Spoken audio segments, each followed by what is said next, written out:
everyone, it's Maria LaBella from Champion Briefs to do a video topic analysis on the April Public Forum debate topic. For those of you who read my written topic analysis, I will be covering a lot of different information that I didn't get to in the written one. So, the topic we have for this month is resolved. To alleviate income inequality in the United States, increased spending on public infrastructure should be prioritized over increased spending on means-tested welfare programs. And I think this topic is a great one. It's going to lend itself to a very wide diversity of arguments and a lot of strategic considerations that come from how the topic is worded. So today in this topic analysis, we're going to be going over a lot of the essential history and background information that you should familiarize yourself with, as well as the strategic considerations that come from the topic itself. So, we're going to start with the background information and the history.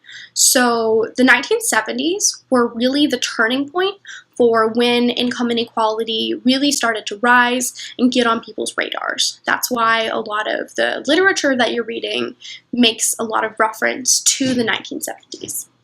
From 1970 to 2007, the incomes for the top 1% of earners grew by 275%, compared to 65% for the next 19%, under 40% for the next 60%, and only 18% for the bottom 20%. So, definitely income inequality was looking pretty bad from an empirical standpoint.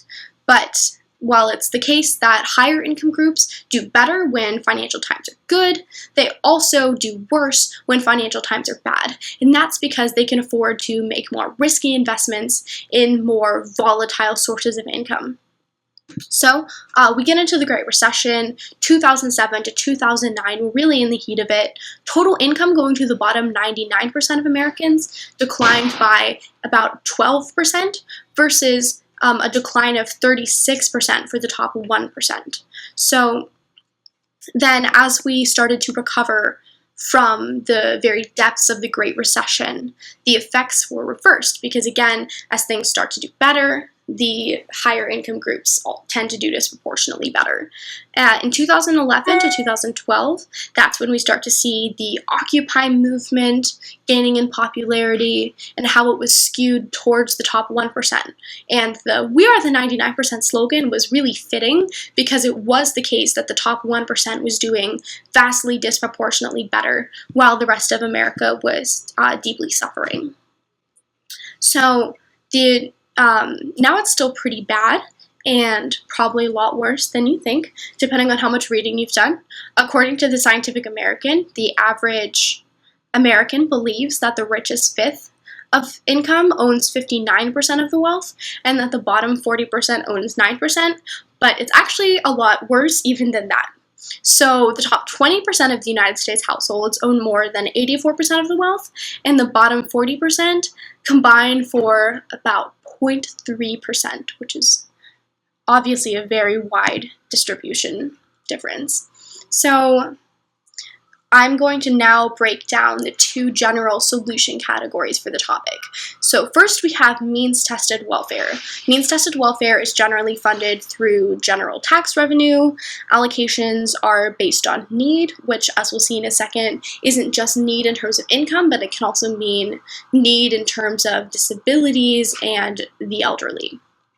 So, about 22% of Americans receive some type of means-tested welfare. Popular examples include the Supplemental Nutrition Assistance Program, which was formerly known as food stamps, Medicaid, the Earned Income Tax Credit, which allows low-income individuals with a child to claim credit against the taxes that they owe, or even to receive a direct cash transfer from the IRS. There's Head Start, which is a program that allows lower socioeconomic status preschool students to prepare for school.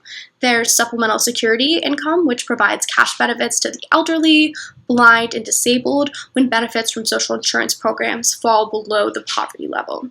That program is getting a lot smaller, however. There are various housing assistance programs and child nutrition programs as well. So, there's been a great deal of controversy with welfare programs. A lot of the criticism has centered around whether They are woefully inefficient, corrupted, and not incentivizing work and sound spending practices. However, on the other side of the debate, people argue that they're really necessary to maintain so that people can get their basic requirements fulfilled. On the other hand, we have public infrastructure projects.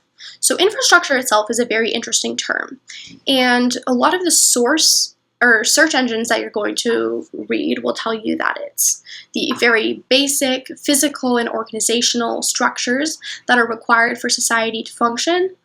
Popular examples you'd think of are roads, bridges, electricity, water, things like that. But I really encourage people to think about more interesting forms of infrastructure, things like the internet, education, etc. There can be really a lot of ways to approach that, even working within that definition. Infrastructure projects tend to be less controversial. They're generally seen as fundamental necessities for all of society, public goods. However, there are varying degrees of opinions for how much we should invest in public infrastructure and how inefficient it is. Of course, these came into popularity under FDR when he made a lot of public infrastructure projects. However, there were varying degrees of waste and inefficiency with those, and we get the common image of a construction worker along the side of the road not doing anything.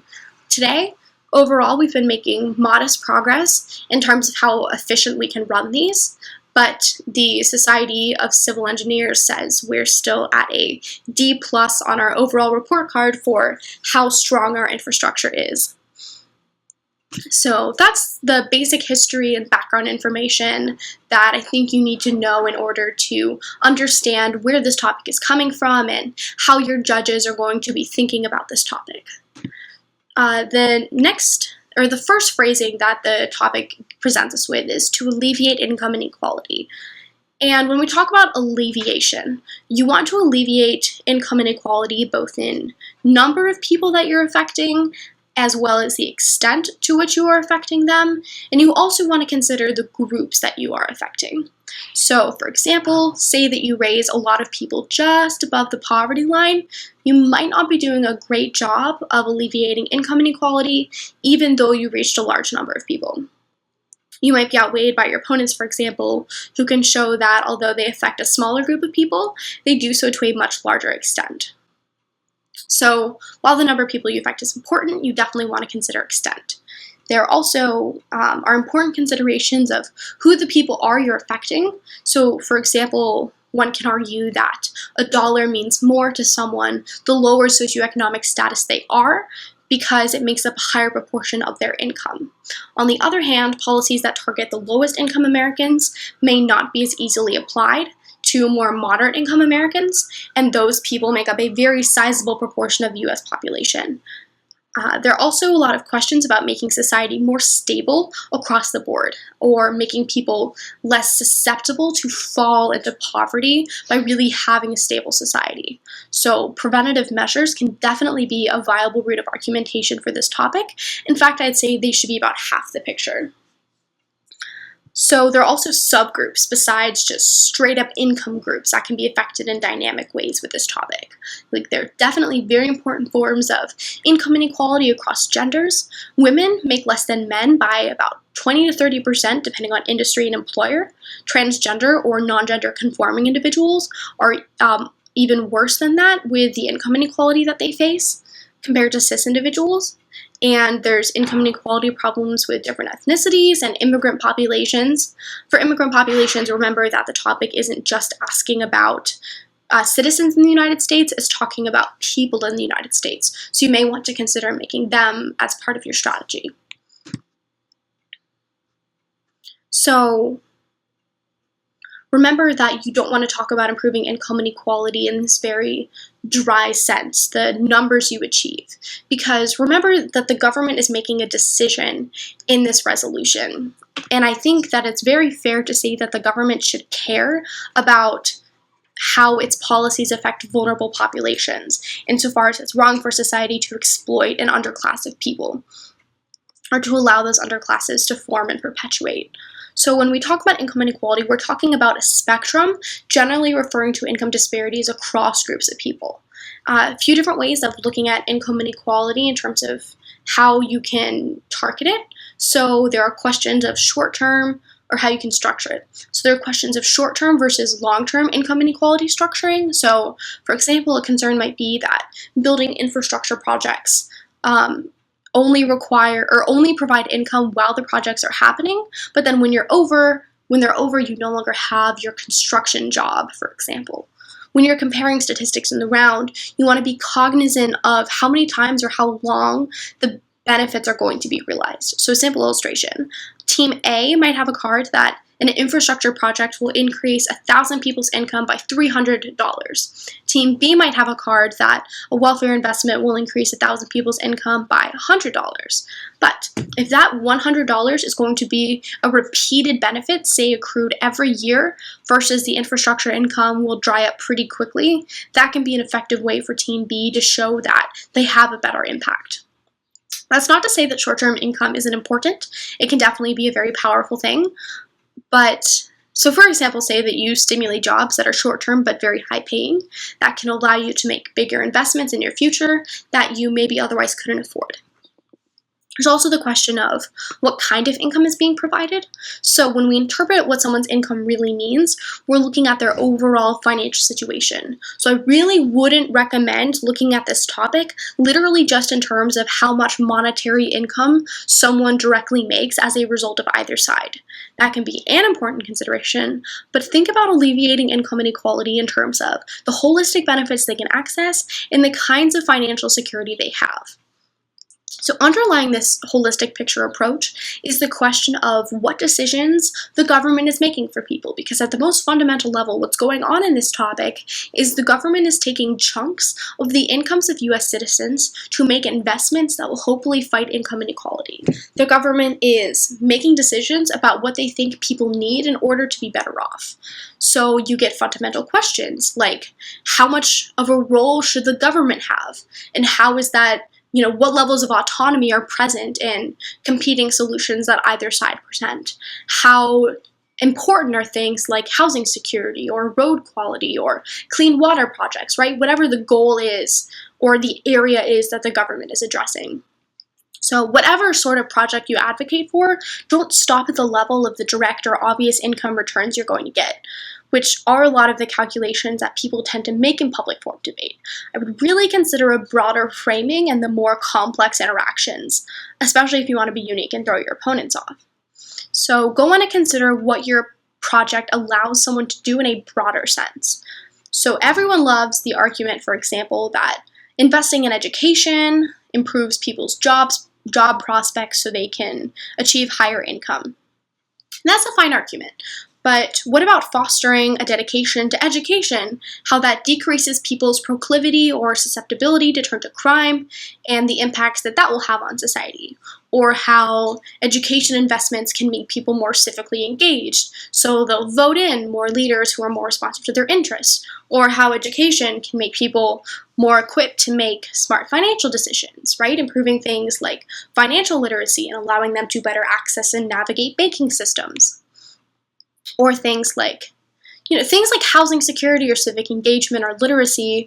You may end up wanting to pull your hair out while you're trying to quantify these things in terms of income returns.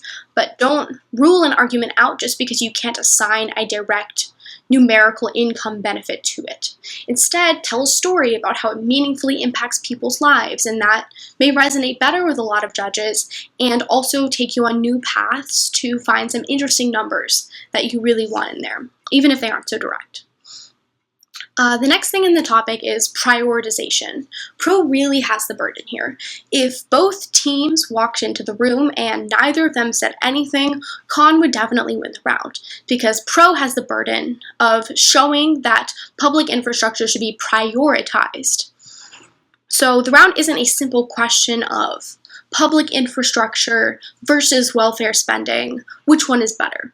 Because we've thrown the prioritize element in here. So if both means tested welfare and public infrastructure projects are not mutually exclusive as priorities, then con wins. If pro's public infrastructure projects don't have to be a priority, con wins, right? Because a priority is a fairly high level of value that we're assigning to something. Most things that you go about doing in your day aren't a priority. You can even say that. Most things the government does aren't a priority, right? Priority is a small number of really important things. So if pro doesn't reach that level of necessity, then con wins the round. But we'll also talk about how you can word prioritize. The third thing is that if means tested welfare should be prioritized over public infrastructure, then con wins. And that's the most obvious one. I would really emphasize, when you're on the negative team, these three ways that you can win the three ways that you can win. I would really emphasize that. I've actually lost a round because the other team was so good at emphasizing just how high the burden was on us as the pro team. If you're on the pro team, I recommend that you don't get wrapped up in the framework debate. Don't allow it to consume the round so you can't get to your arguments for why you meet that burden. But definitely don't neglect the framework debate or simply dismiss it, because it does tend to resonate very well with judges. I would argue that even a slight prioritization is prioritization. So you can essentially try to tell the judge that they should vote for whatever they think is a more sound investment, and really try to decrease the burden on yourself. When we have the question of what is prioritization, there are a few options: time, importance, resources, or some combination of those. For time, you could say that the government needs to order their priorities. They need to pick something to deal with first, like a to-do list. And you could also say that one is a prerequisite for the other, and therefore is a priority because we couldn't access the latter without the former. There's also an analogy, however, of a teeth brushing example. So you could say that you have to wake up in the morning and brush your teeth and then go to your midterm. So brushing your teeth comes first, but would you really say that there's more of a priority for brushing your teeth than there is to go to your midterm? So there's a very intuitive appeal for the argument that prioritize means resources and importance that you assign to something, rather than what comes first in terms of how you should order things. You can also do a combination of time as well as importance or resources assigned to. And I would recommend looking into a definition of prioritize that isn't straight from Merriam-Webster, but rather puts things really in a political context, rather than what prioritize just means in general, because how politicians set priorities might be different from how the average person sets priorities. So I wish everyone the best of luck in April, and I am going to be releasing an article soon about the state of feminism in debate, because the Tournament of Champions has historically had a really bad gender skew. So I highly encourage everyone to read my forthcoming article before the Tournament of Champions, and let me know if you have any questions. Okay, bye!